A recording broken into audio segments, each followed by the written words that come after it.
Hello everyone. Today we are going to explain the first lesson in the business studies, which is business activity. In this lesson, we are going to explain what is meant by the economic problem, the needs, wants, scarcity, and opportunity cost. Alright, so the first thing we must know is the difference between a need and a want. So a need is a good or service essential for living, something that human beings cannot live without. Meanwhile, a want is a good or service which people would like to have, but it's not essential for living. And the thing that we must know that people's wants are unlimited. Alright, so when wants are unlimited and we have, let's say, few resources and we cannot fulfill these unlimited wants, we will have something called an economic problem. When the country doesn't have enough resources, enough money to fulfill or satisfy these wants, we will have something called an economic problem. So the economic problem, there exist unlimited wants but limited resources to produce the goods and services to satisfy those wants. It creates something called a scarcity. So when there is unlimited wants and there are limited resources, we have something called an economic problem. Okay. Now, miss, the economic problem, the real cause. The real cause of shortage or scarcity of goods and services is that there are not enough factors of production. So there is a lot of reasons behind the scarcity or this kind of economic problem. There is not enough factors of production. So what are the factors of production? Are those resources needed to produce goods or services? There are four factors of production and they are in limited supply. So let's see what are these four factors of production. The first one is land. And this term is used to cover all the natural resources provided by nature. And when I talk about land, I'm talking about fields, forests, oil, gas, metal, and everything like the land has, and other mineral resources. This is the first one. The second one is labor, or the second factor in the factors of production. It's labor. This is the number of people available to make the product. So I must have land, must have the labor, or the employees, the people who are going to be available to make the products. And number three, the capital. When I talk about the capital, it's the finance, machinery, or equipment needed to manufacture these goods. So land, labor, and capital. And the fourth one is enterprise. So this is the skill and risk-taking ability of the person who brings the other resources or factors of production all together to produce a good or service. So the enterprise, it's going to help me, like the person who is a risk taker or who is skillful, who's going to help me to combine all these three other factors to produce the goods and services that I want. For example, the owner of the business. And these people, or the owner of the business, we can also call them the entrepreneurs. So, in any one country in the world as a whole, these factors of production are limited in supply. So what we must know over here, that factors of production are limited in supply, as there are never enough land, labor, capital, or enterprise to produce all of the needs and the unlimited wants of the whole population. So when we have a lot of needs, we have unlimited wants, and we have a limited supply of land, labor, capital, and enterprise, we're gonna face an economic problem called a scarcity. So what is a scarcity over here? It's the lack of sufficient products to fulfill the total wants of the population. So over here we have this equation that scarcity is when I have limited resources, limited factors of production. Meanwhile, I have unlimited wants for the population in that country. So when I have unlimited wants and limited resources, I will face an economic problem called the scarcity or a shortage.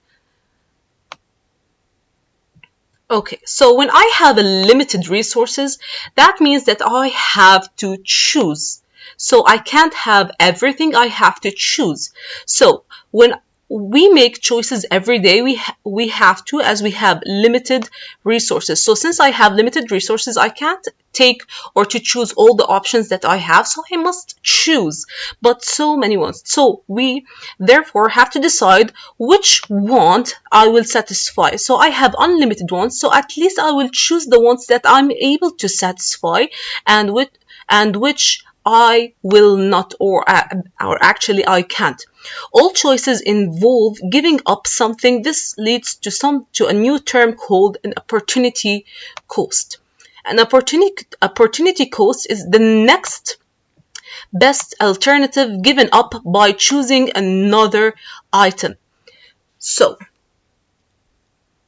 we do not have the resources to satisfy all our wants, so the next best alternative that we give up becomes our opportunity cost.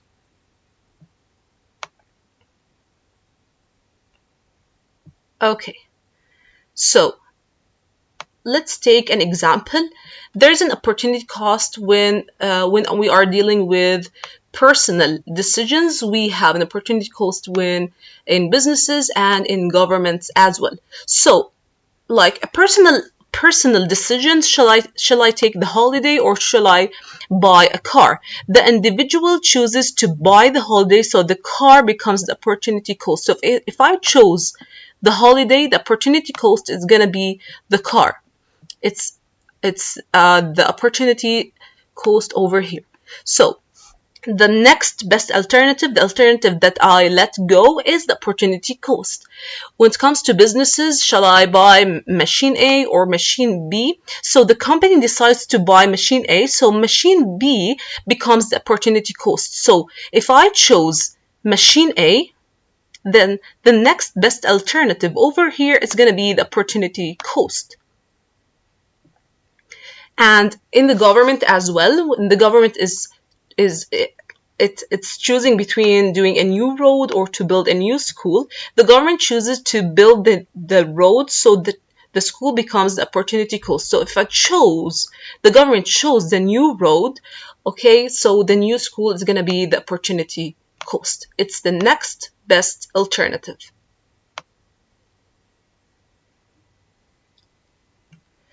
So the importance of specialization, the best use of limited resources. In all societies, the factors of production are in limited supply, and this is therefore important to use these resources in the most efficient way possible. Because I have a limited supply in the factors of production, so I have to find an efficient way to use these limited supply or to use these limited resources. The ways in which these resources are used have changed greatly in the last 250 years. Very few products are now made just by the efforts and skill of one worker. Nearly all workers specialize in particular skills, and many businesses specialize in one type of product. So, because I have limited resources, they chose specialization as a solution for these limited resources. So what I mean by specialization, it's when people and businesses concentrate on what they are best at. So in order to use these limited resources and to use them in the most efficient way, so I'll specialize my business in specific, let's say, business in specific products, so I can be the best at this specific, let's say, industry and specific, let's say, product. So all workers now, they specialize in particular skills, and many businesses, they specialize in one type only of product, so they can be the best at it. So specialization is now very common. Because, so why it is now common? why businesses they're using specialization. So we have here three main reasons. Number one, specialized machinery and technologies are now widely available. There are specific machines and specific technologies or special technologies for this specific product this business is specializing in. And number two, increasing competition means that the business have to keep costs low. So because a lot of people are doing this specialization as well, so I have to be up to their level and I have to be able to compete with these businesses. And number three, most people recognize that higher living standards can result from being specialized. So the third reason is the businesses found out that if I'm specific in this or specialized in this specific product or this specific industry, it's going to help a lot of people in that country to have higher living standards. Okay, specialization and the division of labor. So let's see what is meant by division of labor. Division of labor is when the production process is split up into different tasks and each worker performs one of these tasks. It is a form of specialization. So the division of labor, it's a form of specialization. What is meant by division of labor is this is the production process. I split the production process into different tasks, and each worker over here will perform a specific task, okay, and he's gonna do or she's gonna do this task only. This is what is meant by the division of labor. So there are advantages and disadvantages for the division of labor. Why a lot of businesses they divide their labors into specific tasks. Let's see the first advantage. Workers are trained in one task and specialize in this. This increases efficiency and output. So when the employee or the labor is working in a specific task, he's gonna be professional in. He's gonna gain a lot of skills doing this specific task, and therefore his output is gonna be more. He's gonna be efficient. His work is gonna be professional in this specific task. And number two, less time is wasted moving from one workbench to another. So as a business, I will save time moving this labor from task 1 to task 2. No, I'll leave him in this specific task, and I will let him do this task over and over. Number 3, quicker and cheaper to train workers as fewer skills needed to be taught. So if this labor, let's say, sticks to this specific task, it's going to be quicker and cheaper for me as a business to train this labor because he only needs few skills in this specific let's say part or specific task. Okay, now let's see the disadvantages. Number 1, workers can become bored doing just one job. Efficiency might fall. So if this labor is doing the same task over and over, it's going to be a boring job for him. It's going to be a routine for him. So this is like one of the disadvantages for the worker who's doing the same task over and over for long years. And number 2, if one worker is absent, no one else can do the job. So production might be stopped. So this is specifically for the businesses who let's say who has not a lot of employees. So if this worker or this labor is absent, then this specific division or this specific department is going to stop working because this labor is absent for a reason. So over here, the purpose of business activity, this is a revision of what we talked about earlier. People have unlimited wants. The 4 factors of production, the resources needed to make goods are in limited supply. So we know that the 4 factors of production are limited as well. So scarcity results from limited resources and unlimited wants, just like the equation above. Choice is necessary when resources are scarce or they are limited, so it's going to lead the business to choose one of the two options. It's called the next best alternative. It's called the opportunity cost. And specialization improve efficient use of resources. If I have limited resources and I want to use them effectively, so I will choose specialization. So far, we have hardly mentioned business, and yet this is the purpose of the book. So let's see what is meant by businesses. Businesses is when I combine the factors of production to make products, goods and services which satisfy people's wants. So I'm combining the four factors of production, land, labor, capital and enterprise in order to make products, either a good or a service, to satisfy these people's wants.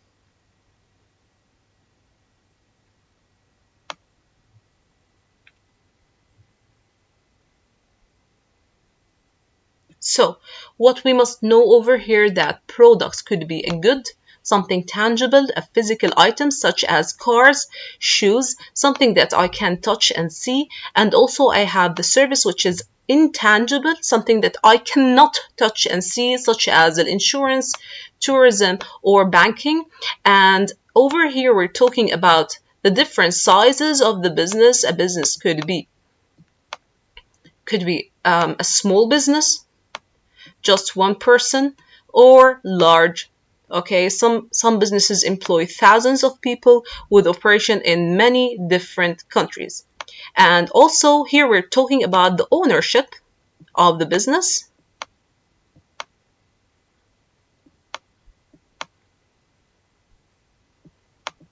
It could be privately owned or owned by the state or the government, which could be private or could be public. And it could be owned by only one person or thousands of shareholders, which is a private limited one or a public limited one.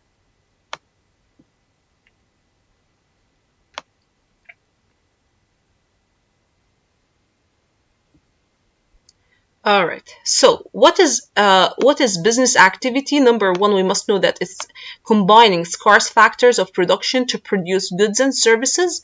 And number two, as business activity, I produce goods and services which are needed to satisfy the needs and wants of the population. And the third thing I will do in my business activity is to employ people such as workers, and not only that, not just employing people, but also to pay them wages. Okay, and what I meant by wage, it could be an hour rate or to pay them weekly to allow them to consume products made by other people. So the 3 points over here, it's what a business activity like includes: combining the four factors of production, then producing goods and services, and also employing people and paying them their salaries or wages. Now, Miss, we are going to be speaking about added value. Added value is an important topic. Okay, so let's see what is meant by added value. Added value is the difference between selling price of the product and the cost both in materials and components. So, what is added value? If I want to put it in an equation, it is selling price minus the cost. This is a very important idea. All businesses attempt to add value. If value is not added to the material and component that a business buys in, then other costs cannot be paid for, no profit will be made. These are the results of not adding value. So if value is not added, okay, to the material and component the business buys, then these are the two results. The first one, I cannot cover the costs and I will not be able to make any profit as a business. So why is added value important? Added value is important because sales revenue is greater than the cost material bought by the business. This means that the business can pay other costs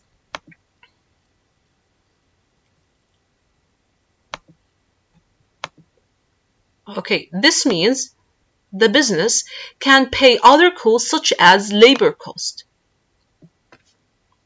management expenses, and costs including advertising and power. So why it is important? So as a business, I can pay the cost that is going to happen when I'm doing my daily business activities. Number two, may be able to make profit if these other costs come to a total that is less than the added value. It's important for me to actually make a profit.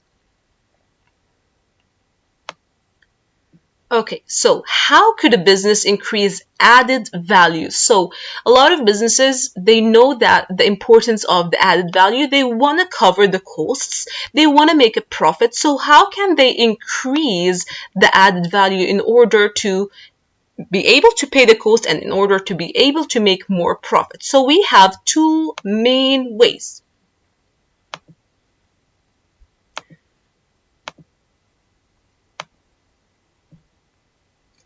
Okay, so the first way is increasing the selling the cost of materials the same. So we have, it's either selling price, I increase the selling price, meanwhile keeping the cost the same. And the second one, reducing the cost of material but keeping the price the same.